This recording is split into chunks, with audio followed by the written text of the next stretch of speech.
In today's video, I'm going to show you how to update CapCut on PC in just a few quick steps. If your app is running slowly, missing features, or you just want to make sure you're using the latest version, this is the easiest way to check for an update and install it right away. And if CapCut is already up to date, I'll show you exactly where that message appears too. If this tutorial helps, please hit the like button and subscribe for more simple software guides. Alright, let's jump right in. First, open CapCut on your PC. You can launch it from your desktop, taskbar, or start menu, whichever way you normally open it. Once CapCut loads, take a look at the top right corner of the window.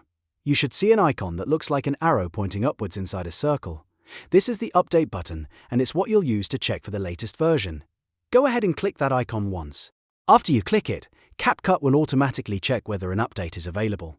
If there is a newer version, CapCut will begin updating the app for you. Just wait for the process to finish and let it complete before you close anything. Depending on your internet speed and the size of the update, this may take a few moments. If CapCut is already updated, then you'll see a message letting you know that it's already up to date. That means you're on the latest version and there's nothing else you need to do. This is really useful because it keeps your editor working properly and helps make sure you have access to the newest tools, fixes, and improvements. It also helps prevent bugs and issues that can happen on older versions. So, just to recap, open CapCut PC, look at the top right, click the arrow up icon inside the circle, and let CapCut check for updates. If an update is available, install it. If not, you'll see that it's already up to date. It's a very simple process, but it's one that can save you time and keep your editing workflow smooth.